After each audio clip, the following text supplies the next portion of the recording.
ওয়ালাইকুম আসসালাম। তানভীর বলতেছিলাম, আমার একটা কোশ্চেন ছিল ভাইয়ের কাছে। আচ্ছা।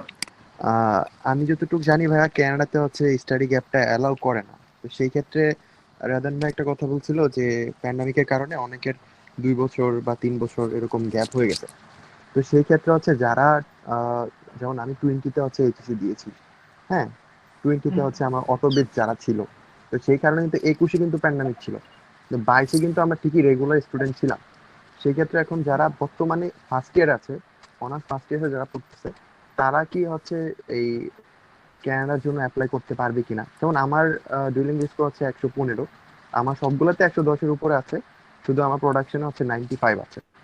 সেই ক্ষেত্রে কি আমি ব্যাচেলারে অ্যাপ্লাই করতে পারবো কিনা, বা আমার স্টাডি গ্যাপটা কোনো ইস্যু করবে কিনা, সেক্ষেত্রে আমি আপনি কতটুকু? যেহেতু আপনি রানিং স্টুডেন্ট ভাইয়া, এটাকে স্টাডি গ্যাপ ধরা হয় না, ঠিক আছে? আপনি এখন ট্রেড ট্রান্সফার হিসেবে অ্যাপ্লাই করতে হবে। ফ্রেশ গ্র্যাজুয়েট হিসেবে অ্যাপ্লাই করলে আপনার ভিসা পাওয়ার চান্সেস একটু কমে যাবে।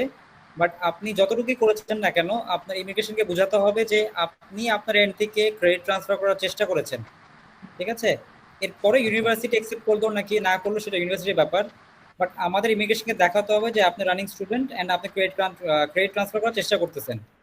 সেখানে আপনার ১ বছর না ২ বছরের গ্যাপ থাকলেও কোনো সমস্যা নাই। হ্যালো ন্যাশনাল থেকে স্যার। ন্যাশনাল থেকে কি বা ক্রেডিট ট্রান্সফার করা যায়? না, না ভাইয়া, আপনাকে আবার বলি, ওটা ক্রেডিট ট্রান্সফার হবে নাকি হবে না সেটা ইউনিভার্সিটি ডিসাইড করবে, ঠিক আছে? আচ্ছা। আমার ইমিগ্রেশনকে প্রুভ করতে হবে যে আপনি ক্রেডিট ট্রান্সফার করার চেষ্টা করেছেন, ঠিক আছে? আর ক্রেডিট ট্রান্সফারটা হতে একটু টাইম লাগে। আপনার ধরেন অফার লেটার যদি ৩ সপ্তাহে দেয়, ক্রেডিট ট্রান্সফার রেজাল্টটা আপনার ১.৫ থেকে ২ মাসে আসবে। তো আমরা সেটার জন্য ওয়েট করি না। আমরা ক্রেডিট ট্রান্সফার জন্য অ্যাপ্লাই করছি, সেটা আমরা একটা প্রুফ থাকে, হ্যাঁ? ওটা আপনাদের ইউনিভার্সিটি পোর্টালে ঢুকলেই দেখা যায় যে ক্রেডিট ট্রান্সফার পেন্ডিং বা ক্রেডিট ট্রান্সফার প্রসেসিং, ঠিক আছে? এটা ইমিগ্রেশনে দিলেই আমার গ্যাপটা কভার হয়ে যায়, সেখানে হ্যালো ভিসা স্যার। ইস্যু হয় না। আচ্ছা ভাই, আরেকটা কথা, আরেকটা প্রশ্ন, সেটা হচ্ছে যে আপনার অ্যাপ্লাইয়ের যে প্রসেসটা, এটা হচ্ছে মূলত যে দুই একটা বা 2-3টা তো ধাপ অবশ্যই আছে, ওই ধাপটি যদি একটু বলতেন। অ্যাপ্লিকেশনের ভাই বেসিক একটা রিকোয়ারমেন্ট থাকে প্রত্যেকটা ইউনিভার্সিটির, ঠিক আছে? ইউনিভার্সিটি ইউনিভার্সিটি ভ্যারি করে একটু এটা।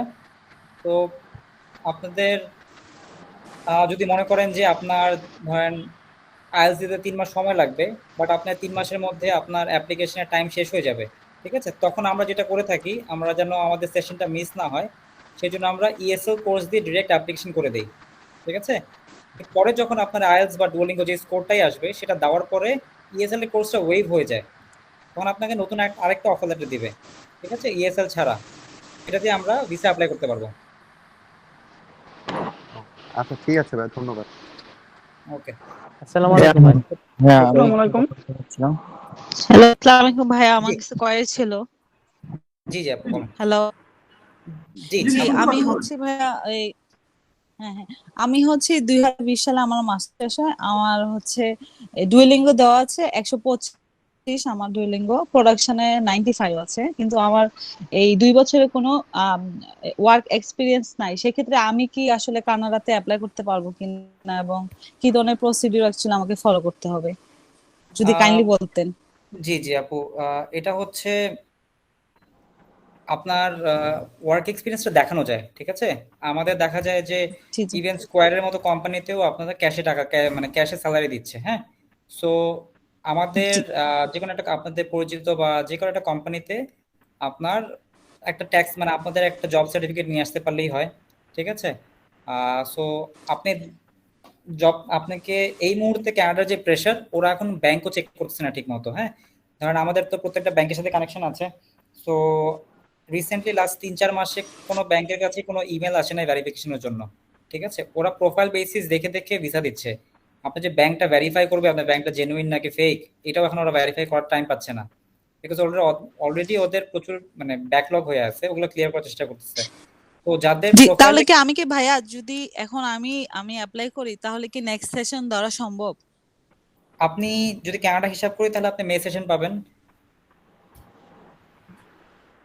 দ্যাট মিনস জি জি। কানাডাতে এখন আর জানুয়ারি সেশনটা কেউ ধরতে পারছে না, কানাডার তার নেক্সট মানে সেশনটা হচ্ছে ডুয়েলিঙ্গোতে পসিবল, কারণ অনেক জায়গায় আমি যখন হচ্ছে গুগল করি, অনেক জায়গায় দেখাচ্ছে ডুয়েলিঙ্গো হচ্ছে অ্যাকসেপ্টেড, কানাডিয়ান ইউনিভার্সিটি গুলো অ্যাকসেপ্ট করে না। এই জন্য আমি একটু কনফিউজ ছিলাম যে আসলে আমি কানাডাতে ট্রাই করতে পারবো কিনা।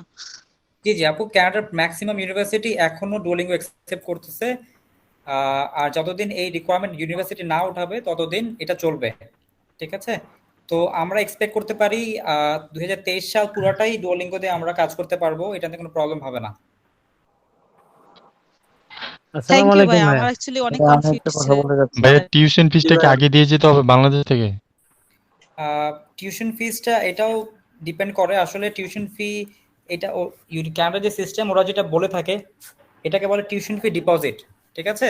সো প্রত্যেকটা ইউনিভার্সিটির একটা ডিপোজিট অ্যামাউন্ট থাকে, সেটা $500 থেকে শুরু হয় বা $200 থেকে শুরু হয়, সেটা আপ টু 8,000 9,000 চলে যায়, ঠিক আছে? এটা পুরো টিউশন ফি না, এটা এক সেমিস্টারের টিউশন ফিও না, এটা এক সেমিস্টারে বেশিও হতে পারে, এক সেমিস্টারে কমও হতে পারে, অ্যামাউন্টটা জিরো হতে পারে। এটা কমপ্লিটলি ইউনিভার্সিটির উপর ডিপেন্ড করে। আচ্ছা আসসালামু আলাইকুম হ্যালো, জি ভাই, আসসালামু আলাইকুম। আমার একটা জি কোশ্চেন ছিল ভাই। বলেন ভাই ভাইয়া প্লিজ। ভাইয়া আমি হচ্ছে ব্যাচেলার্স কমপ্লিট করছি ন্যাশনাল ইউনিভার্সিটি আন্ডারে 2016-এ, এবং হচ্ছে যে মাস্টার্স কমপ্লিট করছি 2018-এ।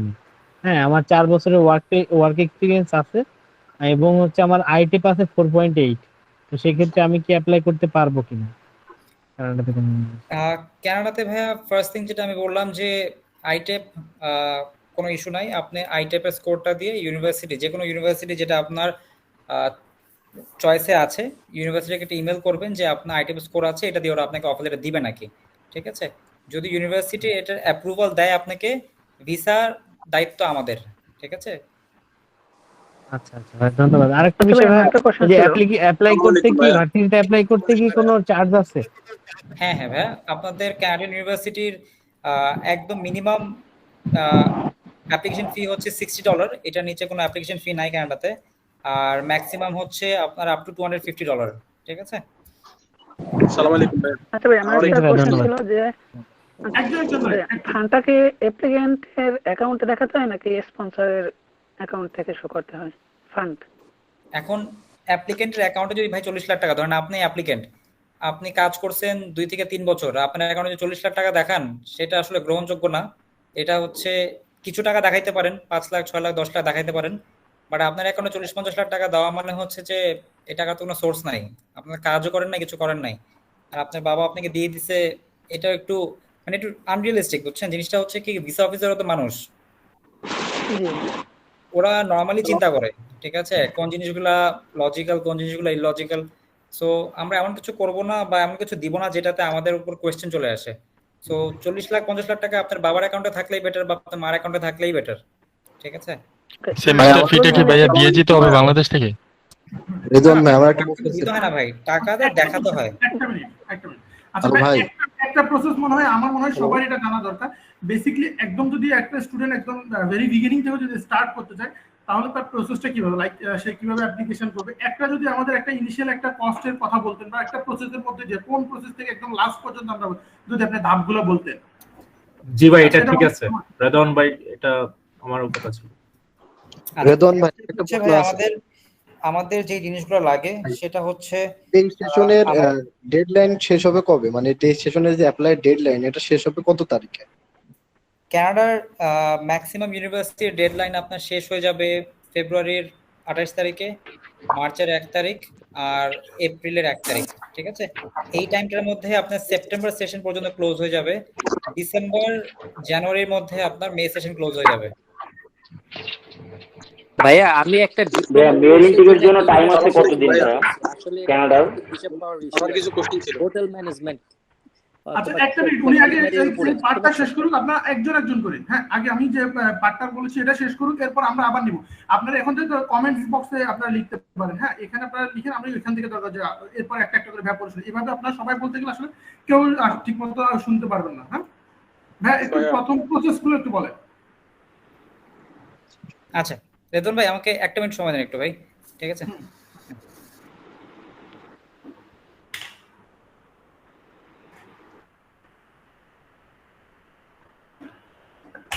আচ্ছা, এখানে আমি আরো একটা অ্যানাউন্সমেন্ট দিয়ে রাখি। অ্যারাউন্ড দ্য ওয়ার্ল্ড এর ভাইয়াদের হচ্ছে রিসেন্ট একটা ইভেন্ট আছে, হোটেল মেবি হচ্ছে এটা লক্সর বনানীতে 5 তারিখে না 5 নভেম্বর। আপনারা যারা জয়েন করতে চান, আমি হচ্ছে এই সেশনটা শেষ হলে আমাদের প্রত্যেকটা গ্রুপে হচ্ছে আপনার লিঙ্কটা দিয়ে দিব, আপনার ওখান থেকে রেজিস্ট্রেশন করে আপনার 5 তারিখে ওখানে যাইতে পারেন। হ্যাঁ, ওখানে হচ্ছে ইউনিভার্সিটি ওনাদের ডিরেক্ট ডেলিগেটসরা আসবে, আপনি চাইলে যে কোনো টাইপের কোশ্চেন ওখানে করতে পারেন ওনাদেরকে। লোকেশনটা বলুন তো ভাই। আচ্ছা, ওনাদের হচ্ছে আগামী 5 তারিখ, মানে আজকে হচ্ছে অলমোস্ট কত 1 তারিখ, আজকে 5 তারিখ হোটেল লেকশন বনানী, সকাল 10টা থেকে রাত 7টা পর্যন্ত হচ্ছে ওনাদের একটা ইভেন্ট চলবে এডুকেশন এক্সপোর উপর। ওইখানে হচ্ছে কানাডার ইউনিভার্সিটির বিভিন্ন ডেলিগেটসরা থাকবে, ইউএসএ, ইউকে। হ্যাঁ, আপনারা যারা আসলে ঢাকার মধ্যে আছেন জয়েন করতে চান, আশা করি ওই সেমিনারগুলোতে গেলে আপনি হচ্ছে অ্যাডমিশনের বিষয়ে আপনি কাউন্সিলিং গুলো পাবেন, প্লাস হচ্ছে এখানে ওনারা অ্যাপ্লিকেশন ফি ওয়েভারের কথা বলছে, আর আপনার কি কি রিকোয়ারমেন্ট দরকার আপনার ওটাও পাবেন। আর ভাই এখানে আছে হোটেল ভাইয়া, হোটেল লাক্সার বনানী গুলশান, আপনি গুলশানের যে বনানী ব্রিজটার পরে যে বিল্ডিংটা, হোটেলটা। একটু ভাই প্রসেস গুলো একটু বলেন আমাদের। আচ্ছা ভাইয়া, ফার্স্টে হচ্ছে কানাডার ফার্স্ট রিকোয়ারমেন্ট হচ্ছে ব্যাংক স্পন্সর। হ্যাঁ, আর ব্যাংক স্পন্সরটা হচ্ছে আপনার দুইভাবে হয়। যদি 1 বছরের, বেসিক্যালি ওদের হিসাব, প্রথম হিসাবটা হচ্ছে 1 বছরের লিভিং এক্সপেন্স, 1 বছরের টিউশন ফি। ঠিক আছে, এটা দুইটা মিলায় যত হয় সেটা হচ্ছে আপনার ব্যাংকে মিনিমাম লিকুইড ফান্ড থাকতে হবে। সেটা 20 লাখ, 22 লাখ, 25 লাখ হতে পারে ম্যাক্সিমাম, যদি আমরা সেকেন্ড টায়ার মানে মিড লেভেল ইউনিভার্সিটি চিন্তা করি। আর এইখানে আপনার মাস্টার্সের ক্ষেত্রে 2 বছর, ব্যাচেলার্সের জন্য 4 বছর। তো আমাদের মাস্টার্সের জন্য আমি 1 বছরটা দেখাচ্ছি ব্যাংকে, আর এইটা আমার টোটাল ফান্ডের 60% হইতে হবে। ঠিক আছে, মানে হচ্ছে ধরেন আমার টিউশন ফি 1 বছরে $20,000 Canadian dollar, living expense as per government $10,000। So $30,000 আমার যদি আমি 80 করে ধরি এখন কারেন্ট রেট, তাহলে 24 লাখ টাকা আসবে। এই 24 লাখ টাকা আমার টোটাল ফান্ডের 60% হইতে হবে। হ্যাঁ, এর বেশি না, এর বেশি হলে ওরা আপনাকে ইনসাফিসিয়েন্ট ফান্ডে ডিক্লাইন করে দিবে। ভাই এতটুকু ক্লিয়ার সবার? আচ্ছা ভাই, জি ভাই। আমি যেটা বলতে যাচ্ছিলাম, সাপোজ আমি জি একটা ভাই। স্টুডেন্টের ফাইলগুলো নেওয়ার পর আবার একটু বলেন। আচ্ছা আমি ভাই ফার্স্ট ভাই আবার একটু বলেন। জি জি, আপনার যদি অন অ্যান অ্যাভারেজ আমরা টিউশন ফি ধরি $20,000 পার ইয়ার, যে কোনো ইউনিভার্সিটির $20,000 হচ্ছে 1 বছরের লিভিং টিউশন ফির এক্সপেন্স, আর $10,000 অ্যাজ পার গভর্নমেন্ট হচ্ছে আমার লিভিং এক্সপেন্স। সো আমার টোটাল 1 বছরে খরচ হচ্ছে $30,000 কানাডিয়ান ডলার। সেটা বাংলাদেশি টাকায় কারেন্ট রেটে যদি 80 টাকা করে ধরি 24 লাখ টাকা। এই 24 লাখ টাকা আমার টোটাল ফান্ডের, আমার বাবা মা যেই আমার ফান্ড দেখাচ্ছে না কেন, বাবা মা, ভাই বোন, দাদা দাদি, এদের টোটাল ফান্ডের 60% হইতে পারবে। তার মানে হচ্ছে আমার 40 লাখ টাকা থাকলে তার 60% যদি 24 লাখ টাকা হয়, সেটা হচ্ছে আমার অ্যাভেলেবল ফান্ড। ঠিক আছে, যদি আমার 24 লাখ টাকা লাগে তাহলে আমার 40 লাখ টাকা দেখাইতে হবে। কারণ এটা আসলে ওরা গ্রহণযোগ্য নেয় না যে আমার 40 লাখ টাকা আছে, আমি 40 লাখ টাকাই আমার একটা কারণে খরচ করে ফেলবো। ঠিক আছে, কারণ আপনার মা বাবার এক্সপেন্স আছে, আপনাদের এখানে ইমার্জেন্সি এক্সপেন্স আছে, আপনারও লাগতে পারে এখানে। ঠিক আছে, ওই সিকিউরিটি মানিটা 40% আর আপনার এক্সপেন্সটা হচ্ছে 60%। এটা হচ্ছে ইউনিভার্সিটি থেকে, ইমিগ্রেশন থেকে অ্যাকসেপ্ট করে। আর সেকেন্ড ইয়ারে আপনি কিভাবে টাকাটা দিবেন সেটা আপনি আবার সেভিংস অ্যাকাউন্ট থেকে দিতে পারেন, সেটা আপনার টোটাল সেভিংস থেকে দিতে পারেন, বা সেটা আপনার রেগুলার ইনকাম থেকে দিতে পারেন। এখন আমাদের ইনকাম অনেক জায়গা থেকেই হয়, আমাদের বাসা ভাড়া থেকে হতে পারে, ঠিক আছে, আমাদের হাউস রেন্ট থেকে হতে পারে, আমাদের ফ্যামিলি বিজনেস থেকে হতে পারে, বাবা মার জব থেকে হতে পারে, তারপরে আমাদের এগ্রিকালচারের ইনকাম আছে সেখান থেকে হতে পারে। তো ইনকাম সোর্স অনেক রকম থাকতে পারে। তারপর ধরুন আপনাদের সাপোজ সঞ্চয়পত্র কেনা আছে, সঞ্চয়পত্র থেকে একটা মান্থলি আপনার একটা ইনকাম আসে বা ইয়ারলি একটা ইনকাম আসে। ঠিক আছে, অনিন্দ ভাই এখানে একটা কথা বলছেন, আমি একটু কথা বলতে পারি চাই। জি জি বলেন ভাই। সেটা হলো আপনি বলছেন যে ইনকাম অনেক জায়গা থেকে হইতে পারে, সবারই হয় সাধারণত। যেমন বললেন মানে ল্যান্ড থেকে হইতে পারে, রেন্ট থেকে, বাড়ি ভাড়া থেকে হইতে পারে, বিজনেস থেকে হইতে পারে।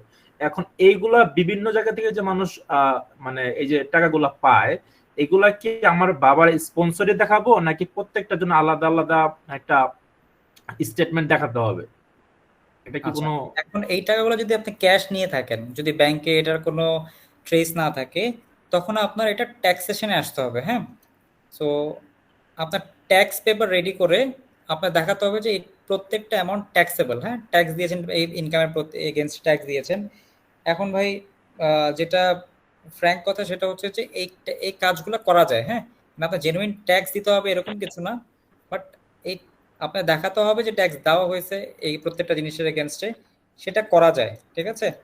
সো আপনার টাকাগুলো যে জেনুইন ব্ল্যাক মানি না এটা যে হোয়াইট মানি, সেটা বোঝানোর একটা মাত্র ওয়ে হচ্ছে টাকাগুলো সব আপনার ট্যাক্সেবল হতে হবে, ঠিক আছে? আসসালামু আলাইকুম অরিন্দু ভাই, ভালো আছেন? জি জি জি। আচ্ছা ভাইয়া, আমার একটা কোশ্চেন ছিল। আপনি যে ইএসএল এর কথা বলছিলেন, ইএসএল দিয়ে কি যাওয়া যায়? ইএসএল এ ডুয়েলিঙ্গো বা আইএলটিএস ছাড়া? ভাই 10টার মধ্যে একটা ভিসা হবে ইএসএল এ, ঠিক আছে? ও আচ্ছা আচ্ছা, বাট এটা আন্ডার গ্রাজুয়েটের ক্ষেত্রে? আন্ডার গ্রাজুয়েট বলেন মাস্টার্স বলেন দুইটার ক্ষেত্রে ইএসএল প্রযোজ্য, কিন্তু এটাতে ভিসা 10টার মধ্যে একটা হবে, ঠিক আছে? আর ইএসএল প্রোগ্রামটা বেসিক্যালি আসলে আমাদের জন্য করা হয় নাই। এই প্রোগ্রামগুলো করা হয়েছিল নন স্পিকিং ইংলিশ কান্ট্রি, যেমন চাইনিজ, ঠিক আছে, ইউরোপিয়ান কিছু কান্ট্রি আছে, ওদের জন্য এলিজিবল, ওদের সবাইকে ইএসএল প্রোগ্রামে ভিসা দেয়। যেরকম চাইনিজরা হচ্ছে আপনার 1 বছর ফুল ইংলিশ প্রোগ্রাম করে, এরপরে হচ্ছে ওরা মেইন কোর্সে যায়, ঠিক আছে? আচ্ছা আচ্ছা। আচ্ছা আচ্ছা ভাইয়া, জি ভাই, আপনি প্রসেসটা বলেন, একটু জেড প্রসেসটা বলেন। অনিন্দ ভাই একটা ছোট্ট একটা প্রশ্ন। জি ইন্টারমিডিয়েটের পরে যদি গ্রাজুয়েশনের আগে একটা লম্বা গ্যাপ থাকে, সেই ক্ষেত্রে কি সলিউশন আছে? কোথায় ভাইয়া? ইন্টারমিডিয়েটের পরে যদি গ্যাপ থাকে গ্রাজুয়েশন কমপ্লিট করার আগে, এখানে যদি লম্বা একটা, দেন এটার সলিউশন কি? আপনার টোটাল গ্যাপটা কিভাবে আর কি ইস্যুটা দূর করা যায় এটা একটু বলেন। আচ্ছা, 2 বছর মানে অথবা 3 গ্যাপটা বছর। ভাই একটু আমাকে বলতে হবে, গ্যাপটা কত বড় হিসাব করতেছেন আপনি? 3-4 আচ্ছা বছর, ভাই, 5 আমার বছর? ইন্টারমিডিয়েট হচ্ছে 2008 আর গ্রাজুয়েশন হচ্ছে 2019। আচ্ছা, এর মাঝখানে কি করেছেন? 19 মিন এটা তো স্টার্ট হয়েছে নিশ্চয়ই 2014 or 13 এর দিকে। আর মাঝখানে যে 3-4 বছরের গ্যাপ, এটা হচ্ছে সামহাউ দেশের বাইরে গিয়েছিল বা পড়াশোনার গ্যাপ দিয়েছিল, বন্ধ করে দিয়েছিল, এরকম কিছু আর কি। আচ্ছা, মানে জেনুইন কোনো কজ থাকলে বা জেনুইন যদি আপনি ডকুমেন্টেশন দেখাতে পারেন, তাহলে আপনি এটা ওয়েভ করবে ওরা, ঠিক আছে? বাট মানে একদম ব্ল্যাঙ্ক, মানে আপনার কোনো প্রুফ নাই বা কোনো রকম জাস্টিফিকেশন নাই যে কেন গ্যাপটা ছিল, সেই ক্ষেত্রে এইখানে প্রসিড করা খুব ডিফিকাল্ট হয়ে যাবে, ঠিক আছে? তখন আপনি কানাডা না, মানে এমন না যে অনেক দেশই আছে যারা এটা অ্যাকসেপ্ট করবে, বাট হয়তো কানাডার ক্ষেত্রে আপনার জিনিসগুলো একটু ডিফিকাল্ট হয়ে যাবে। অরিন্দু ভাই, আপনার সাথে কেমনে যোগাযোগ করবো, একটু আপনার যদি নাম্বারটা বা ইয়েটা দিতেন। আচ্ছা, আমার ডিটেলস গুলা রেদওয়ান ভাই দিয়ে দিবে আপনাদের সবাইকেই, কোনো আচ্ছা, সমস্যা নাই। আমাদের সেশনটা যখন শেষ হবে আমরা বলবো। হ্যাঁ, এবার আমি এখানে আরেকটু অ্যাড করতে চাই, আপনার হ্যাঁ, আমার একটা question ইভেন্টটা ছিল। আছে বনানীতে, আপনার জাতীয় ইভেন্টটা নিয়ে একটু বলেন। আচ্ছা, ইভেন্টটা ভাই বেসিক্যালি মাল্টি ডেস্টিনেশন। হ্যাঁ, আপনার এখন কারেন্টলি যে 4টা কান্ট্রি নিয়ে সবাই একটু হাইপ, সেটা হচ্ছে আপনার UK, USA, Canada, Australia. So এখানে ডিরেক্ট রিপ্রেজেন্টেটিভ থাকবে যারা ইউনিভার্সিটি রিপ্রেজেন্ট করতেছে, যারা অনেক বেশ কয়েকটা ইউনিভার্সিটি একসাথে ওরা রিপ্রেজেন্ট করে। সো অ্যারাউন্ড 150+ ইউনিভার্সিটি আমরা আইডিয়া করে রেখেছি যে এই ইউনিভার্সিটির ব্যাপারে যে কোনো ইনফরমেশন, যে কোনো রকমের হেল্প, অন স্পট অ্যাডমিশন, ঠিক আছে, অ্যাপ্লিকেশন করা যাবে।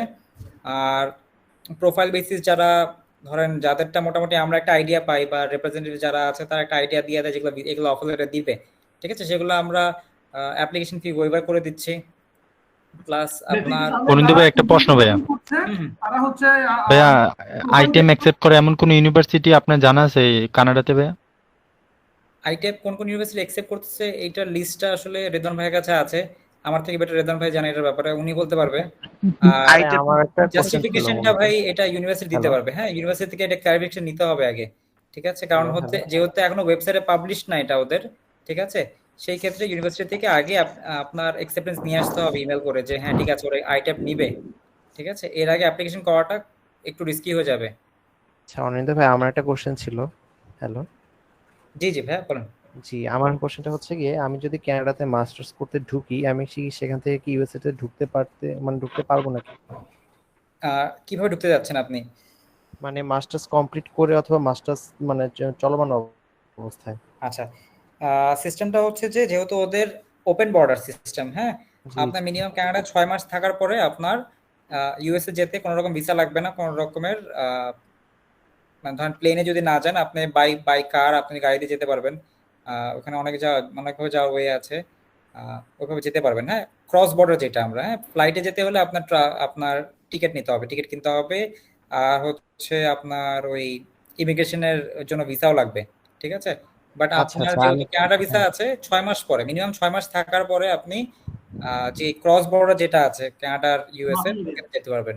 আচ্ছা ভাইয়া, তা তো আমি কি এখান থেকে কি ওখানে ট্রান্সফার হতে পারবো না? ট্রান্সফার হতে পারবেন না, কারণ দুইটা দেশের কারিকুলাম ডিফারেন্ট। হ্যাঁ, এক ইউনিভার্সিটি ধরেন ইউএসএ তে আর কানাডাতে ব্রাঞ্চ আছে, একই সাবজেক্ট পড়াচ্ছে, বাট দুইটা কারিকুলাম ডিফারেন্ট, ট্রান্সফার হয় না। আচ্ছা, তাহলে আমি ওইখানে কি আচ্ছা, তাহলে আনন্দ ভাই, আমি আমার যদি একটা ঢুকতে কোশ্চেন। পারি, তাহলে কি আমি ওইখানে গিয়ে মাস্টার্সে আবার ভর্তি হতে পারবো আমেরিকাতে? হ্যাঁ হ্যাঁ, বাট ভর্তি হতে পারবেন, বাট আপনার কিন্তু ভিসা প্রসেস থ্রু একদম থরলি যেতে হবে, আবার ফুল ভিসা প্রসেস করে যেতে হবে কানাডা থেকে, তাই না? হ্যাঁ। ভাইয়া আমার একটা কোশ্চেন ছিল যে ডিপ্লোমা কোর্স গুলা কতটুকু ভিসার ইস্যু, আসলে এটা কেমন কি কানাডার ভিতরে? কানাডা বা প্রত্যেকটা দেশের জন্য প্রত্যেকটা কান্ট্রি বেসিসে একটা ওদের 3টা লেভেল থাকে। হ্যাঁ, 3টা থেকে 4টা লেভেল থাকে কান্ট্রির। এখন level 1, level 2, level 3, level 4। Bangladesh এখন কারেন্টলি লেভেল 3 তে আছে, ইন্ডিয়া হচ্ছে লেভেল 2 তে, নেপাল হচ্ছে লেভেল 2 তে, শ্রীলঙ্কা হচ্ছে লেভেল 3 তে। লেভেল 3 কান্ট্রিগুলোর ডিপ্লোমা ভিসা রেশিও খুবই কম। হ্যাঁ, আর টায়ার লেভেল 2 যে দেশগুলা, এদের ডিপ্লোমার ভিসা রেশিও খুবই হাই। ঠিক আছে, যেরকম ধরেন আপনার ইন্ডিয়া থেকে এক একটা ইউনিভার্সিটি, এক একটা কলেজে পুরা বছরে 15 থেকে 20,000 স্টুডেন্ট এনরোল হয়। ঠিক আছে, কলেজে। আর সেখান থেকে সেই তুলনায় বাংলাদেশ থেকে ম্যাক্সিমাম 2 থেকে 3,000 স্টুডেন্ট এনরোল হতে পারে। না আচ্ছা ভাই, আমার একটা কোশ্চেন এটা ভাই। ছিল যেটা হচ্ছে যে ক্যালিনারি অথবা হোটেল ম্যানেজমেন্ট, এটা আসলে ওদের এই সেক্টরে আসলে লোকজনের খুব সংকট কম আছে, বাট এটার যেদিকে ভিসার ইস্যুটা নাকি ইদানিং ভালো, এটা আমি একটা ইসের থেকে শুনছি। আসলে এটা কতটুকু আদৌ সত্যি, এটার ব্যাপারে একটু বিস্তারিত বললে ভালো হতো। আনন্দ ভাই, একটা কোশ্চেন ছিল। জি জি, হ্যাঁ। একটা কালিনারি বলে নেই ভাই একটু। হ্যাঁ, কালিনারিটা অ্যান্সার দিয়ে নেই। কালিনারি বিষয়টা হচ্ছে ভাই একটু টাইম লাগবে, কারণ হচ্ছে মাত্র কোভিড থেকে উঠছে তো। যখন আপনার ট্রাভেল এন্ড ট্যুরিজম বুম করবে তখন কালিনারিটাও লাগবে। ঠিক আছে, কারণ ওরা তো ভাই না খেতে থাকতে পারবে না, আর ওরা বাইরেই খায় ম্যাক্সিমাম টাইম, কারণ বাসায় রান্না করা খুব একটা হয় না। সো শেফের রিকোয়ারমেন্ট ওয়ার্ল্ড ওয়াইড সবসময় থাকবে। আর এইটার ভিসা রেশিও ভালো এমন কিছু না, কোর্সটা ভালো, প্রোগ্রামটা ভালো, সো ডিমান্ড সবসময় থাকে এটার। আর এটার আমার প্রিভিয়াস অনেকগুলো সার্টিফিকেট আছে, লেভেল 1 এর সার্টিফিকেট আছে, এটা কোর্স এই ডিপার্টমেন্টে আমি ছিলাম, এর জন্য আসলে কতটুকু এটা মানে আমার জন্য ভালো? হ্যাঁ হ্যাঁ, আপনার যেহেতু এক্সপিরিয়েন্স আছে, সো আপনার অবভিয়াসলি এটা ইউজফুল হবে, যেহেতু আপনার প্রিভিয়াস আপনার সার্টিফিকেটও আছে, সো এগুলা দিয়ে আপনার ভিসা করতে ইজি হবে। তাহলে হ্যাঁ ভাই, আমার কোশ্চেনটা বলে নিই। নাকি অন্য কিছু? ভাই সোর্স অফ ভাইয়া আমার বলেন, কিভাবে সোর্স অফ ফান্ডটা দেখাতে হবে, কি কি কাগজ লাগবে, সবগুলো কি রিয়েল হওয়া লাগবে? ভাই সোর্স অফ ফান্ডের বিষয়টা আসলে খুবই কমপ্লিকেটেড। হ্যাঁ, এটা আপনাদের আমি এক সেশনে শেষ করতে পারবো না। সোর্স অফ ফান্ডটা নিয়ে আমরা আসলে এখানে ডিসকাস না করে সোর্স অফ ফান্ডটা আমাদের উপরে ছেড়ে দেওয়াটা বেটার হবে। ঠিক আছে, আনন্দ ভাই, আমি কথা বলতে চাচ্ছিলাম অনেকক্ষণ থেকে। ভাই আমি যদি সব ডকুমেন্ট দিয়ে তাহলে ভিসা রেশিও কিরকম থাকে কানাডাতে? আপনি যেহেতু completely Canada document base visa, তো আপনার ডকুমেন্টস এর প্রত্যেকটা জিনিস আপনার ইন্টার রিলেটেড থাকতে হবে। হ্যাঁ, ধরেন আপনি এমন কিছু দিতে পারবেন না যেটার কোনো সোর্স নাই বা যেটার কোনো কানেকশন নাই আপনার সাথে। এখন আপনি হঠাৎ করে টাকা ঢুকাইলেন, বাট আপনার গত 1 বছরে কোনো টাকার ব্যাংকে লেনদেন নাই, বাট লাস্ট 2 মাসে অনেক লেনদেন হয়েছে। হ্যাঁ, এরকম জিনিস ওদের চোখে পড়বে, যেগুলাই চোখে পড়বে সেগুলাই ওরা ধরবে। সো ডকুমেন্টেশন পার্টটা খুবই কেয়ারফুল থাকতে হয়। এন্ড দরকার হলে আপনি একটা সেশন, একটা সেমিস্টার মিস করে যাবেন, বাট কানাডার ক্ষেত্রে আপনার ডকুমেন্টেশন অন স্পট হতে হবে। একদম পারফেক্ট না হওয়া পর্যন্ত আপনার একটা দ্বিধা থেকে যাবে যে ভিসা হবে নাকি হবে না। ভাইয়া আমার স্টাডি গ্যাপ কত বছর? স্টাডি গ্যাপ কত বছর অ্যাকচুয়াল মাস্টার্সের জন্য ব্যাচেলরের জন্য? আমি এই স্টাডি গ্যাপ নিয়ে একটু কথা বলতে চাচ্ছিলাম আনন্দ ভাই। আমি সেই অনেকক্ষণ থেকে আপনাকে ট্রাই করতেছি। আচ্ছা, আমি অনেক জায়গায় শুনছি এই বিষয়টা, তা কেউই আমাকে মানে সাপোর্ট করে নাই। মানে আমার বিষয়টা হচ্ছে, আমার 2016-এ ইন্টারমিডিয়েট শেষ, আমি এখন রানিং বিবিএ স্টুডেন্ট এনইউ থেকে। তা এখন আমি কি এই অবস্থাতে অ্যাপ্লাই করতে পারবো কিনা, মানে আমার বিবিএ শেষ না করা পর্যন্ত, মানে শেষ না করেও কি আমি অ্যাপ্লাই করতে পারবো? এভাবে ইন্ডিভিজুয়াল না বলে কতটুকু পর্যন্ত ইয়ার গ্যাপ হবে? রানিং স্টুডেন্ট অ্যাপ্লিকেশন করার জন্য এটা তো ট্রান্সফার হবে, আর ইয়ার গ্যাপ না, আমি বলতেছি আমি বলতেছি আমি তো রানিং স্টুডেন্ট, দেখা যাচ্ছে আমার আমি আমি মানে খোলাখুলি ভাবে বলি যে আমার হচ্ছে ইমপ্রুভমেন্ট আছে, আমি ইমপ্রুভমেন্ট না দিয়ে আমি হচ্ছে এই গ্যাপটা নিয়ে কি অ্যাপ্লাই করতে পারবো, এই গ্যাপটা নিয়ে যাইতে পারবো কিনা ভাই যদি বলতেন। কোন ইয়ারে ভাই? এটা হবে ক্রেডিট ফোর্থ ইয়ারে ফোর্থ ইয়ার। এই এখন আপনাকে ভিসা দিবে না ভাই, কারণ আপনি এখন আপনাকে আর ক্রেডিট ট্রান্সফার হবে না এখানে, বুঝছেন? কারণ হচ্ছে যে আপনার তো শেষ পর্যায়ে এসে আপনি কেন নতুন করে স্টার্ট করবেন আবার? ভাই আমার আনসারটা পাইছে। আমি একটু বলতে চাচ্ছিলাম, ভাই আমি একটু বলতে চাচ্ছিলাম সেটা হচ্ছে যে স্টাডি কে মাস্টার্সের জন্য কত বছর, কোশ্চেনগুলো যদি অ্যালফাবেট অনুযায়ী নিতেন তাহলে ভালো হতো ভাই। আচ্ছা ভাই, আমি আপনাকে একটা ছোট্ট এক্সাম্পল দিয়ে দিই। স্টাডি গ্যাপ মাস্টার্সের জন্য কোনো স্টাডি গ্যাপ ধরা হয় না, ঠিক আছে? আপনাদের স্টাডি গ্যাপ ধরেন, আমি যেটা রিসেন্ট যে ভিসা হয়েছে আমাদের, সেটা হচ্ছে ওনার মাস্টার্স শেষ হয়েছে 2001 সালে, ঠিক আছে? ওনারও ভিসা হয়েছে এবার এমবিএ এর জন্য। তো এর মাঝখানে হ্যালো ভাইয়া, আমার একটা কোয়েরি ছিল, সেটা হচ্ছে আমার আব্বা উনি আনসার দিতে পারবে না। আপু কথাটা শেষ করতে দেন। আপনার কমেন্ট সেকশনে লেখেন, এটাই বেটার।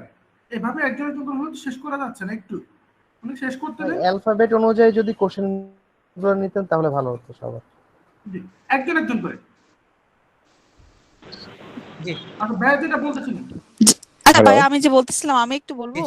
বলেন আপনি। ভাই একজন তো দুইবারও কোশ্চেন করতেছে, আমরা তো একটাবারও পাইতেছি না। আমাদেরকে একটু যদি সুযোগ দেওয়া যেত আমরাও তো বিস্তারিত বলতে পারতাম।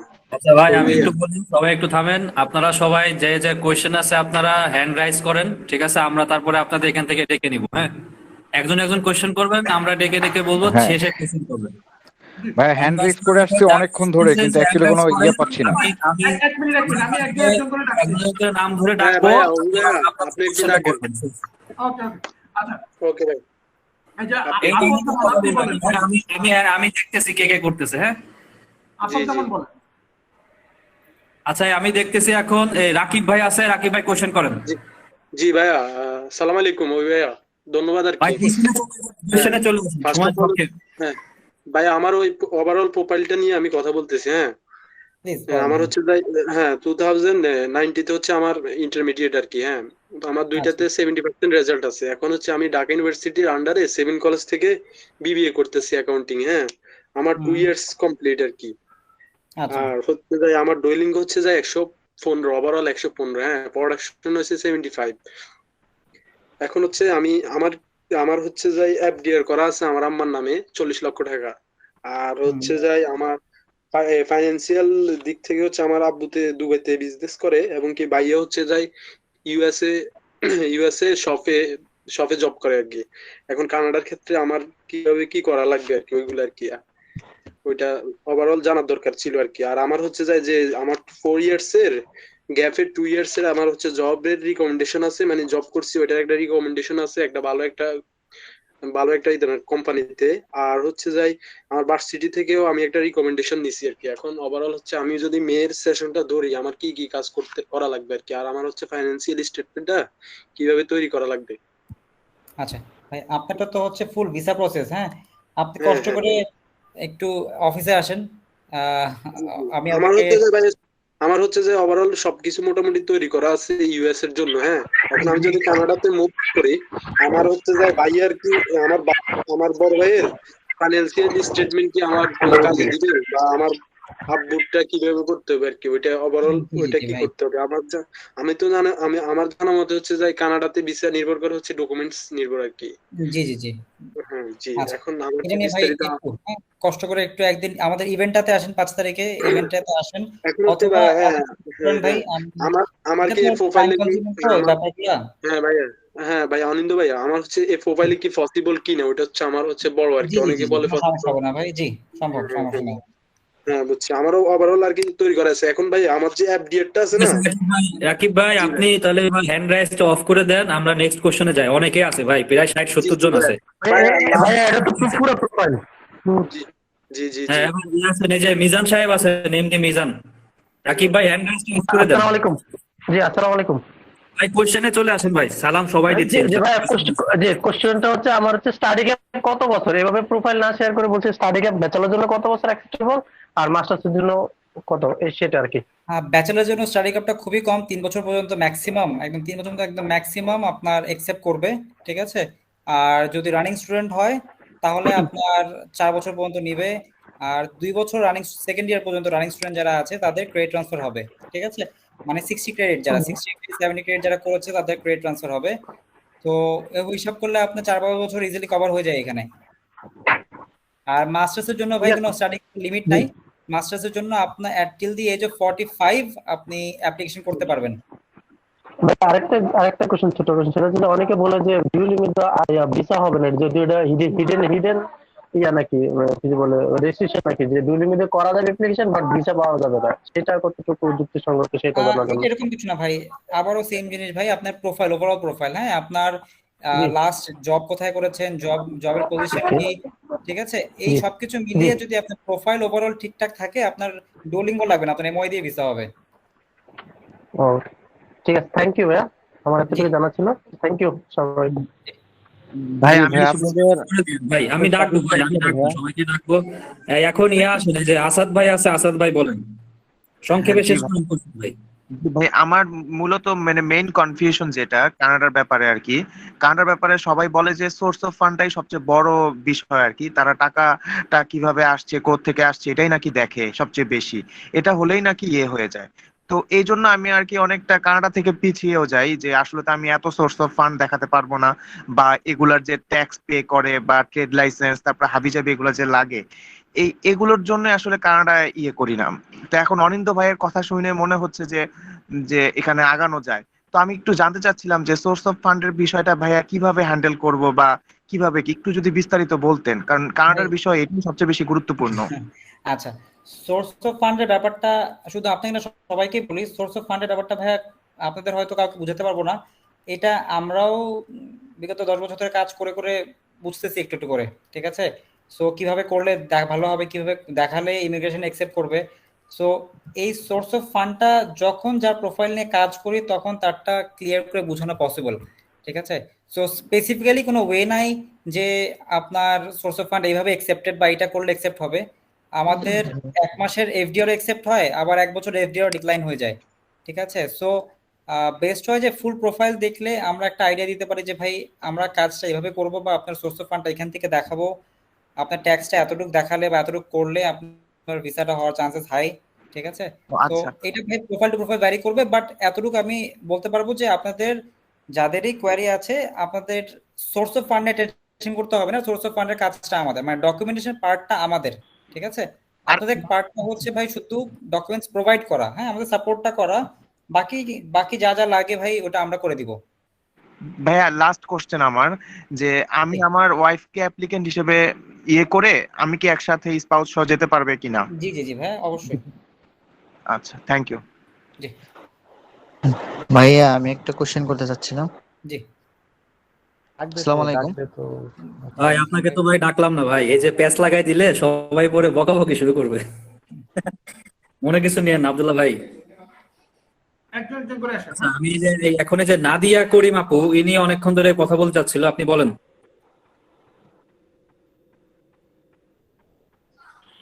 নাদিয়া করিম আপু নাই? আচ্ছা আচ্ছা বলেন, এই যে মেহেদি ভাই বলতেছিলেন, বলেন। হ্যালো, আসসালামু আলাইকুম। জি জি আমি কথা বলতেছিলাম, মিউট ছিল। হ্যাঁ হ্যাঁ বলেন বলেন নাদিয়া আপু বলেন। আমার আব্বা হচ্ছে একটা রিসেন্টলি জমি সেল করতেছে, তো উনি তো ধরেন ব্যাংকে টাকাটা ঢুকাবে ধরেন 1-1.5 মাস লাগবে, সেই ক্ষেত্রে তো অনেক মানে আগের লেনদেন দেখাতে পারবে না, সেই ক্ষেত্রে কি কোনো প্রবলেম হবে সোর্স অফ ফান্ড যখন দেখাবো আমি? না সমস্যা না আপু, এটা খুব নর্মাল, আমাদের দেশের জন্য খুবই নর্মাল যে ল্যান্ড সেল করে টাকা দেখাচ্ছে, সেক্ষেত্রে আপনার টাকাটা ব্যাংকে 2 থেকে 3 মাস রাখলেই এনাফ। জি ভাইয়া এটা আমার কোয়েরি ছিল। ওকে বুঝি। ঠিক আছে, যাদের প্রশ্ন শেষ হয়ে গেছে তারা অবশ্যই হাতটা মানে রাইট সাইডে হ্যান্ডটা নামাই দেন আর কি, হ্যাঁ আবার ডাবল ক্লিক করলে চলে যাবে। আচ্ছা এখন আসবেন হচ্ছে যে নাবিল ভাই। নাবিল ভাই বলেন। আচ্ছা ভাই, আমার প্রশ্নটা হচ্ছে কি, কানাডাতে কি মানে সেলফ ডিপেন্ড করে কি আমি আমার টিউশন ফি এবং লিভিং কস্ট কি চালাতে পারবো নাকি আমি ওখানে কাজ করে এখন তো ভাই কানাডাতে ফুল টাইম নভেম্বর 15 তারিখ থেকে ফুল টাইম পারমিশন দিয়ে দিয়েছে ইউনিভার্সিটি স্টুডেন্টদের। সো খুব একটা ডিফিকাল্ট হয় না। আমি নিজে ইন্টারন্যাশনাল স্টুডেন্ট ছিলাম, অস্ট্রেলিয়াতে পড়ালেখা করেছি। সো আমি নিজে টিউশন ফি নিজে দিয়েছি আপ টু $33,000 পার ইয়ার, ঠিক আছে? সো ডিফিকাল্ট মানে খুব ইজি যে এরকম কিছু না। 3টা জব করতাম। আহ, আমি 2 বছর প্রায় 3-4 ঘন্টার উপরে ঘুমাই নাই। এই ম্যাক্সিমাম ঘুমের টাইম ছিল আমার 5 ঘন্টা, যদি কাজ কম থাকতো। যদি এতটুকু করতে পারেন দিতে পারবেন। আর হচ্ছে বাট ভাই আপনার যদি এরকম মনে হয় যে সকাল 5টার সময় উঠতে পারবো না, আমার 8 ঘন্টা ঘুম নাহলে হবে না, তাহলে ভাই সম্ভব না। আচ্ছা ভাই, আর একটা কোশ্চেন হচ্ছে কি, আমি কানাডা থেকে যদি আমি ইউএসএ তে যদি আমি মানে ভিসাটা মানে যে ভিসা করে যেতে চাই, তাহলে আমার ওটা কতদিনের প্রসেস হতে পারে মূলত? Same process. আপনার তো ইমিগ্রেশন আমাদের দেশে ইউএস এম্বাসিতে ডেট পাওয়া যায় না, বাট ওই দেশে আপনার I-20 পাওয়ার পর দিনই আপনি ভিসার জন্য দাঁড়াতে পারবেন। ওদের এভরিডে অ্যাপয়েন্টমেন্ট থাকে, অ্যাপয়েন্টমেন্ট ওপেন থাকে। সো যে কোনো সময় আপনার যদি মনে হয় যে কালকে আপনি ইন্টারভিউ দিবেন, ওটাও পারবেন, সমস্যা হবে না। তাহলে কি ওখান থেকে রেশিওটা ভালো হবে, ভিসা রেশিওটা তাহলে এখান থেকে?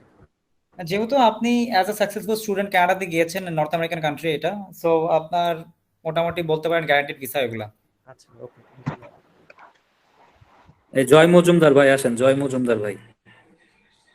ভাইয়া প্রথম থেকে ফুল প্রসেসটা বললে ভালো হইতো, এভাবে একজন একজন করে বলে সবকিছু বুঝতে পারতেছি না। আপনাদের এক একজনের তো এক এক রকম কোয়েশ্চেন, বুঝছেন, বাট অ্যান্সার কিন্তু সবারই সেম, কিন্তু আপনারা হচ্ছে জিনিসগুলা নোটিস করতে পারতেছেন না, এটা হচ্ছে বিষয়। করেন ভাই, শেষ হয়ে যাবে, সমস্যা নাই ভাই, করতে থাকেন, বেশিক্ষণ লাগবে না, আচ্ছা কমে গেছে মানুষজন এমনি। মজুমদার ভাই, আপনি আপনার কোয়েশ্চেনটা বলেন ভাই, আপনার মানে স্পেসিফিক কোয়েশ্চেনটা বলেন।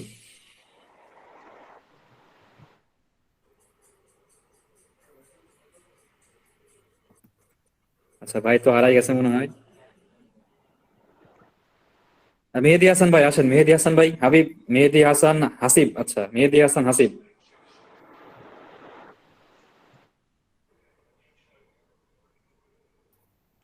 সার্ভিস চার্জ কত ভাইয়া আপনাদের মাধ্যমে যদি প্রসেসিং করাই? আচ্ছা, ভাইয়া কি আমাকে বলছিলেন? জি জি, আপনাদের মাধ্যমে যদি প্রসেসিং করাই সবকিছু, তাহলে হচ্ছে আপনাদের সার্ভিস চার্জ কত? আচ্ছা, আমাদের ভিসার আগে কোনো চার্জেস নেই ভাই। যারা হচ্ছে এডুকেশন হাবের মাধ্যমে আসবেন তাদের জন্য ভাই 40,000 আফটার ভিসা। আমাদের নর্মাল চার্জে 60,000। হ্যাঁ, ধন্যবাদ ভাই। হুম। সিরিয়ালে তো আমারটা পেলাম না ভাই, আমার আগের গুলা পাইলাম। আচ্ছা ইমরান হোসেন ভাই আসেন, ইমরান হোসেন ভাই। আমার কোশ্চেনটা ছিল যে আমার একটা ইউনিভার্সিটির সাথে একটা ভাইয়ের সাথে কথা হয়েছিল যে ইউনিভার্সিটির যদি ফুল টিউশন ফি পে করা হয়, আমার জানা মতে যে কানাডার এম্বাসি হচ্ছে ব্যাংক সলভেন্সি মিনিমাম 4 মাস দেখান লাগে। দেন আমি কি 2 মাসে কি ওটা যদি থাকে তাকে আমি এম্বাসিতে দাঁড়াতে পারবো? এটা আসলে কতটুক ভিসা পাওয়ার 4 মাস? পসিবিলিটি আছে? 4 মাস নাকি 2 মাস? 2 মাস। 2 মাসে ভাইয়া এখন আসলে অ্যাপ্লিকেশন ভলিউম অনেক বেশি, এইসব রিস্ক নেওয়া ভালো। কারণ হচ্ছে যে এখন আর হিউম্যান ভেরিফিকেশন হচ্ছে না, এখন চিনুক দিয়ে আপনার চিনুক যে সফটওয়্যারটা, চিনুক সফটওয়্যারের মাধ্যমে হচ্ছে আপনার ম্যাক্সিমাম প্রি অ্যাসেসমেন্ট গুলো হয়, ঠিক আছে? সো আপনি প্রি অ্যাসেসমেন্টে বাদ পড়ে যাবেন। কিন্তু আমার তো টিউশন ফি ফুল পে করা হচ্ছে, জাস্ট আমার লিভিং কস্টটা শুধু ব্যাংক সলভেন্সিতে দেখাতে হবে। আপনি টিউশন ফি কয় বছরে দিবেন, 1 বছর নাকি 2 বছর? আমার হচ্ছে 2 বছরের। আপনি 2 বছর পুরোটা দিয়ে দিবেন? হ্যাঁ হ্যাঁ, পুরাটা। আচ্ছা, তাও আপনার মিনিমাম রিকোয়ারমেন্ট মিট করবে না, বিকজ আপনার তো লিভিং এক্সপেন্স আছে। লিভিং এক্সপেন্সের জন্য আমার 30 লাখ দেখাইছে, আসলে 2 বছরের কোর্সের জন্য আসলে মোটামুটি শুনছি যে এনাফ। দেন এটা হ্যাঁ যদি হ্যাঁ, আমি 2 মাস দেখাই, 2 বছরের জন্য এনাফ। আপনি যখন দিয়ে দিবেন, ঠিক আছে, মানে এখন আপনার কোয়ারিটা বা আপনার যুক্তিটা ঠিক আছে, বাট এখন এই যুক্তিটা মানুষের সাথে মিলবে। যেহেতু এখানে হিউম্যান ভেরিফিকেশন নাই, এখানে একটা সফটওয়্যার বসাই দিছে যে এইটার নিচে হলে, যেটা নর্মালি এআই বেসড যে সফটওয়্যারগুলো থাকে, ওরা কি করে, ওরা হচ্ছে সেগ্রিগেট করে ফেলে ডেটাগুলোকে। যখন আপনি সেগ্রিগেট করে ফেলবে, সেখান থেকে আপনি বাদ দিয়ে দেওয়ার চান্সেস অনেক হাই, ঠিক আছে? আর আমার ইউনিভার্সিটিতে ডুয়েলিঙ্গো অ্যাকসেপ্ট করতেছে ভাই। হুম। ওরা বলছে যে এখানে ডুয়েলিঙ্গোটা আসলে আমার দেওয়া ঠিক হবে নাকি আইটেপটা, আসলে কনফিউশন ছিলাম। আচ্ছা, আইটেপটা ইজ ভেরি নিউ, ঠিক আছে? ইউএসএ তে আমি যতটুকু দেখলাম, ইউএসএ তে ইটস ওয়াইডলি অ্যাকসেপ্টেড। কানাডাতে আস্তে আস্তে এটা ইউজ হচ্ছে। সো একটু একটু টাইম দেওয়াটা বেটার হবে কানাডাতে। ডুওলিঙ্গোটা ইজ ওয়াইডলি অ্যাকসেপ্টেড এখন কানাডাতে। আর এখানে কি ওই যে ইউকে মতো কোনো মানে প্রোডাকশনে একটা সাথে মিল থাকতে হবে এরকম কোনো রিকোয়ারমেন্ট আছে কিনা? আচ্ছা, রিকোয়ারমেন্ট হচ্ছে যে আপনার ধরেন লিটারেসি পার্ট, যেটা ফার্স্ট পার্টটা থাকে রেজাল্টের, আর হচ্ছে প্রোডাকশনের পার্টটা, দুইটার মধ্যে একটা অ্যাভারেজ আপনার 100, 105, 10 এরকম থাকাটা রিকোয়ারমেন্টটা ভালো। হ্যাঁ, মানে এটা ইউনিভার্সিটি থেকে বলে দেয় আমাদের যে যারা এই ডুওলিঙ্গো দিয়ে ভিসা ট্রাই করবে তাদের এই দুইটার অ্যাভারেজ জানি অ্যাটলিস্ট 100, 105 আসে। আমার তো ডুওলিঙ্গো যেটা দেওয়া হয়েছিল সেটা তো আমার অনেক কম আছে, 75 আছে প্রোডাকশনে। আসলে এটা কি আমার নতুন করে একটু দেওয়া উচিত? জি জি, একটু ইমপ্রুভ করাটা বেটার এটা। আচ্ছা, তাহলে কি আমার হচ্ছে যে ওই যে কোর্সটা হচ্ছে 2 মাস পর পর ওদের একটা ইনটেক আছে, দেন আমি কি আসলে পরের সেশনটা ধরা ভালো হবে? ভাই আপনি ভিসার ব্যাপার তো, আপনি একটা সেমিস্টার না 2টা সেমিস্টার পরে যান, কোনো সমস্যা নাই। বাট ভিসা হোক, হ্যাঁ, আমাকে একটা রিজেকশনের একটা দাগ পড়ে গেলে এটা নিয়ে আপনার সারা জীবন চলতে হবে। সো উম, ইটস বেটার আপনি 2 মাস 3 মাস পরে অ্যাপ্লাই করেন, বাট অ্যাটলিস্ট আপনার প্রোফাইলটা ঠিক মতো রেডি করে জমা দেন।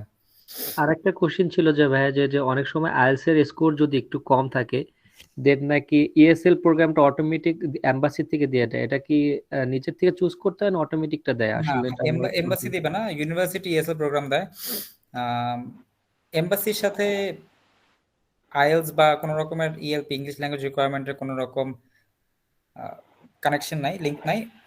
ইমিগ্রেশন যেটা বলে যে যেহেতু it's English speaking country, IELTS is recommended, হ্যাঁ, নট ম্যান্ডেটরি। বুঝতে পারছি, বাট আমার একটা ভাগিনা বলছে যে ওর আইএলটিএস এর যে ইউনিভার্সিটি রিকোয়ারমেন্ট ছিল তার থেকে পয়েন্ট কিছু কম ছিল, দেন ওর ভিসা ইএসএলটা অটোমেটিক হয়ে আসছে। আসলে আদৌ কি এটা কেমন কি আসলে বুঝতে পারি না। হ্যাঁ হ্যাঁ, মানে ইএসএল ভাই একটু শর্ট করেন ভাই, ইমরান ভাই একটু শর্ট করেন প্লিজ। একটা দুটো করে শুধু যেটা থাকবে সেটাই আপনাকে ইমিগ্রেশন থেকে দিবে। ভাই থ্যাংক ইউ ভাই। আচ্ছা, এখন যে নোমানা শরীফ। Thank you. আমার কোশ্চেনটা হচ্ছে, আমার ভাই থাকে কানাডাতে, ইয়াঙ্গার ব্রাদার, হি ইজ ওখানকার সিটিজেন হয়ে গেছে। এখন সে কি আমার স্পন্সর দেখাতে পারবে কিনা? বাট তার কাছে মানে লিকুইড মানিটা ওইভাবে ইয়ে করা নাই, সেভিংস করা নাই, but he is getting very handsome salary every month. আচ্ছা, দুইটা ক্ষেত্রে যেটা আমরা ধরেন পার্সোনাল এক্সপিরিয়েন্স থেকে বলতেছি জিনিসটা, এই ব্যাপারটাগুলো হয় কি, যদি আপনি ফ্যামিলি ডিক্লেয়ার করতে পারবেন, ফ্যামিলি ডিক্লেয়ার করতেই হবে, ঠিক আছে, বাট ফ্যামিলি কানাডা থেকে স্পন্সর করলে ওরা ভিসা দিতে চায় না, ঠিক আছে, ওরা ধরেই নেয় যে আপনি থেকে যাবেন ওই দেশে। That's number 1। নাম্বার 2 হচ্ছে যে ইমিগ্রেশন লয়াররা বলে যে আপনার ভাই যদি টরন্টোতে থাকে তাহলে আপনার জন্য ওয়াইজ হবে ভিসার ক্ষেত্রে টরন্টো বাদ দিয়ে যে কোনো জায়গায় অ্যাপ্লাই করা, ঠিক আছে। তো তার ইনভলভমেন্ট আনাটা খুবই নেগেটিভ হয়ে যাবে আপনার ভিসার ক্ষেত্রে। আমি কি তাহলে এখানে উল্লেখই করবো না যে আমার ভাই থাকে? আপনার উল্লেখ করতে হবে আপনার ইমিগ্রেশন যে ফর্মগুলো আছে, ঠিক আছে, ফ্যামিলি ইনফরমেশন একটা ফর্ম আছে ইমিগ্রেশনে, সেখানে আপনি ডিক্লেয়ার করতে হবে আপনার ভাই আছে এখানে, বাট আপনি ওনার কোনো হেল্প নিতে পারবেন না। আচ্ছা, ওকে, থ্যাংক ইউ। ওকে ভাই।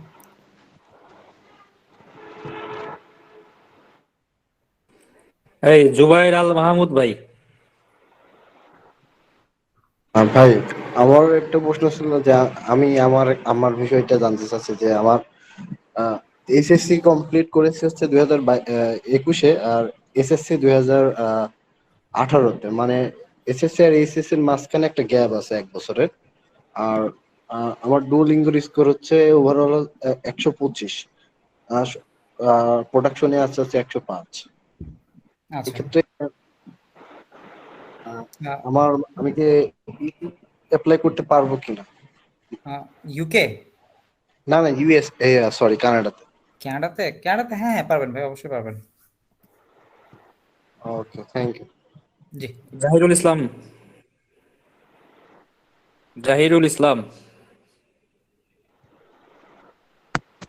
আচ্ছা, আলিফ হাসান। ও আচ্ছা, জাহিরুল ইসলাম ভাই আছেন, আচ্ছা বলেন ভাই। প্রথমত হলো আমার যে স্পন্সরটা দেখাবো, আমি আমার নামে দেখাবো কিছু অংশ, কিছু দেখাবো আমার ভাইয়ের নামে, সেটা কি অ্যাকসেপ্ট করবে কিনা। আর আবার গ্যাপ হলো মাস্টার্স হলো আমার 2011, তারপর আমার জব এক্সপিরিয়েন্স কোনো গ্যাপ নাই। আর 3 নাম্বার হলো আমি এমবিএ এর জন্য চাচ্ছি, এর মধ্যে ডুইলিংগো স্কোর আছে আমার 110, যদি প্রোডাকশনে 65, ওইটা আমি আবার দিয়ে দিব যদি প্রয়োজন হয়। জি জি, এটা লাগবে আপনার 65। আপনাকে এটাতে অফার লেটার দিবে না, কারণ হচ্ছে আপনার অলমোস্ট 5 এর নিচে, 65 হচ্ছে আপনার কাছে 5 এর কাছাকাছি একদিন। সো আপনি অ্যাটলিস্ট 90 কাছাকাছি নিয়ে আসতে হবে আপনার স্পিকিং পার্টটা, ঠিক আছে? বাকি সবকিছু ঠিক আছে আপনার। আপনার ভাই স্পন্সর করতে পারবে, আপনার ফার্স্ট ব্লাড, ওটাতে কোনো ইস্যু নাই। আপনি জাস্ট আইএলটিএস স্কোরটা ঠিক করতে হবে। আর আপনার ব্যাচেলার্স বিবিএ কোথায় করা ছিল? না, আমার ইংলিশে মাস্টার ছিল, IIUC, international Islamic university Chittagong. আচ্ছা আচ্ছা, আর মাস্টার্স কিসে করেছেন? ইংলিশে। ইংলিশে মাস্টার্স করা। আর জব কিসে করেছেন? জব করছি আমি একটা গ্রুপ অফ কোম্পানিতে। প্রথম করছি একটা মক্কা ট্যুরস অ্যান্ড ট্রাভেলসে অ্যাসিস্ট্যান্ট ম্যানেজার হিসাবে, তারপরে ছিলাম ম্যানেজার হিসাবে। এখন অবশ্য গত 2 বছর ধরে আমার নিজেরই ব্যবসা। আমার ব্যাংকের ট্রানজ্যাকশন আছে, সমস্যা নাই, ব্যাংকের ট্রানজ্যাকশন যথেষ্ট ভালো আছে। আচ্ছা ঠিক আছে, আপনি যে আইএলটিএসটা ইমপ্রুভ করেন, বাকি সবকিছু ঠিক আছে আপনার। ঠিক আছে। আলিফ হাসান, আলিফ হাসান। আসসালামু আলাইকুম। হ্যালো জি, ভাই, ওই হ্যাঁ। যে আপনি একটা কথা বলছিলেন যে এমওআই দিয়ে অ্যাপ্লাই করা যাবে কানাডাতে, একটু এই ব্যাপারে একটু ডিটেইলে বলতেন। আর বাংলাদেশ থেকে কি সব ইউনিভার্সিটি থেকে কি এমওআই অ্যাকসেপ্টেবল কিনা, এটা যদি একটু বলতেন আর কি। এমওআই সব ইউনিভার্সিটি থেকেই অ্যাকসেপ্টেবল, বাট কানাডাতে সব ইউনিভার্সিটি এমওআই নিচ্ছে না। মেমোরিয়াল ইউনিভার্সিটি অফ নিউ ফাউন্ডল্যান্ড নিচ্ছে, লরেন্সিয়ান ইউনিভার্সিটি একটা ইউনিভার্সিটি আছে, এরা নিচ্ছে। এই দুইটা ইউনিভার্সিটি আপাতত আপনার এমওআই অ্যাকসেপ্ট করতেছে। এই দুটাতে যদি কোনো সাবজেক্ট মিলে আপনাদের, সেই ক্ষেত্রে আপনার এমওআই দিয়ে অ্যাপ্লাই করতে পারবেন এই ইউনিভার্সিটি দুটাতে। আর ওই ক্ষেত্রে ভাই ভিসা রেশিওটা কেমন হয় যদি মানে এমওআই দিয়ে অ্যাপ্লাই করা হয় মাস্টার্স এর? মানে আমার ব্যাচেলর কমপ্লিট, এখন আমি মাস্টার্স এর জন্য করতে চাচ্ছিলাম। জি, এখন মাস্টার্সের ক্ষেত্রে আপনার সেম ভাই, ওভারঅল প্রোফাইলটা দেখতে হবে আপনার, যে আপনি জব কোথায় করেছেন, আপনার জবের পজিশনটা কি, আপনার ফাইন্যান্সিয়াল স্ট্যাটাসটা কি, ঠিক আছে? সবকিছু মিলিয়ে যদি আপনার প্রোফাইলটা, ওভারঅল প্রোফাইল ঠিক থাকে, তাহলে আপনার এমওআই দিয়ে ভিসা হবে। আচ্ছা ভাই, ব্যাচেলরের পর যদি ফ্রেশার থাকে, মানে আমার জব করা কোথাও না হয়ে থাকে, ওই ক্ষেত্রে কি মানে কোনো ডিফিকাল্টেশন থাকবে কিনা আপনার জি জি ভিসার জি জন্য? ভাই, জব ছাড়া আপনার কানাডাতে ভিসা হওয়াটা মোটামুটি নেক্সট টু ইম্পসিবল। হ্যাঁ,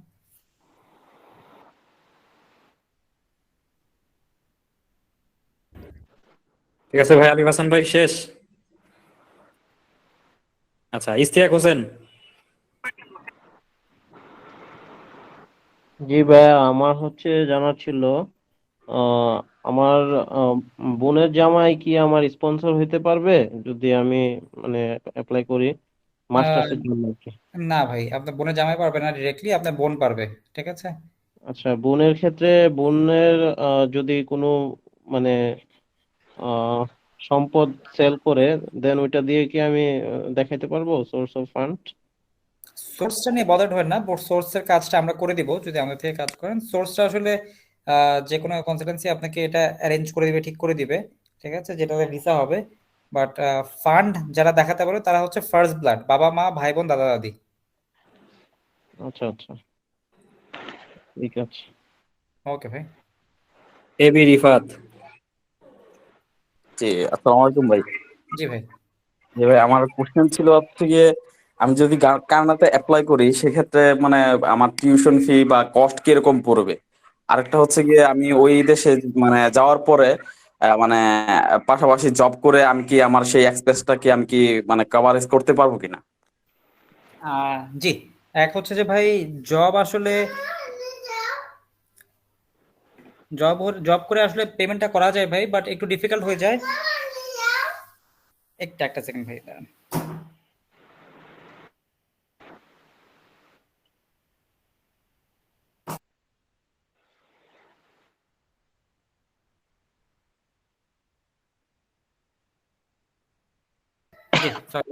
এখন এই মুহূর্তে হচ্ছে $16,000 থেকে মাস্টার্সের জন্য $16,000 থেকে আপনার $20,000 মতো একটা বেঞ্চমার্ক আছে ওদের। এর মধ্যে এই রেঞ্জের মধ্যেই মাস্টার্সের প্রোগ্রামগুলো আসে, মাস্টার্স এমবিএ দুটাই। ব্যাচেলার্স আপনার $14,000 পাবেন, $12,000 পাবেন। 12,000 থেকে $20,000 মধ্যে আপনি মিড রেঞ্জ ইউনিভার্সিটিগুলোর মধ্যে ব্যাচেলার্স পাবেন। টিউশন ফি খুব একটা ডিফিকাল্ট হয় না পেমেন্ট করার। আপনি যদি মাস্টার্সের কথা বলছেন, কোনটা মাস্টার্স? জি জি জি 16,000 থেকে 20,000-এর মধ্যে আপনি পড়বে যে কোনো ইউনিভার্সিটি। এটা মানে আমাদের বাংলাদেশি টাকা কত পড়তে পারে আনুমানিক? $20,000 আপনার অ্যাপ্রক্সিমেটলি আপনি মাস্টার্স করতে গেলে 28 থেকে 30 লাখ টাকা আপনি বিডিটি টাকা লাগবে 2 বছরে। তাহলে তো 1 বছরে তো সেক্ষেত্রে আমাকে প্রায় 10-12 লাখ টাকার মতো একটা ইয়ে দিয়ে যেতে হবে। আপনাদের যে কারো মানে যে কোনো মাস্টার্স বা ব্যাচেলার্স প্রোগ্রামের আপনাদের ফ্যামিলি বা আপনাদের নিজেদের একটা বাজেট থাকা লাগবে। সেই বাজেটটা হচ্ছে 15 লাখ টাকার, ঠিক আছে? এই বাজেটটা দিয়ে আপনাদের প্রিটি মাচ 6 মাসের লিভিং এক্সপেন্স, আপনার 6 মাসের টিউশন ফি মানে 1 সেমিস্টার বলেন বা মানে 2 সেমিস্টার বলেন, যদি 3 সেমিস্টার প্রোগ্রাম হয় তাহলে 2 সেমিস্টার, আর হচ্ছে আপনার প্লেন ফেয়ার, আপনার এখানে বাংলাদেশে যাবতীয় যা খরচ আছে সবকিছু মিলিয়ে আপনার এই 15 লাখ টাকার বাজেট রাখতে হবে, যেটা আপনি নিজের থেকে অ্যাটলিস্ট ইনভেস্টমেন্ট থাকতে হবে যে আমার এই 15 লাখ টাকা তো আপনি সেফ হ্যান্ডে। হ্যাঁ, আপনার এখান থেকে 10 থেকে 12 লাখ টাকা হয়তো খরচ হবে। আর যদি আপনি ফার্স্ট একদম ধরেন 1 মাসের মতো জব পেয়ে যান, জব করা স্টার্ট করেন, তাহলে আরো কম লাগবে। বাট আপনাদের একদম সেফ হ্যান্ডের জন্য আপনি মিনিমাম 15 লাখ টাকার একটা বাজেট ধরে রাখতে হবে কানাডার জন্য, যদি মাস্টার্স প্রোগ্রামে যেতে চান। সেক্ষেত্রে যদি আমি ডুয়েলিঙ্গো দিই তার সেক্ষেত্রে আমার মানে প্রোডাকশন মিনিমাম কত থাকতে হবে? প্রোডাকশন একটা সেভ স্কোর ভাই 100+। হ্যাঁ, আচ্ছা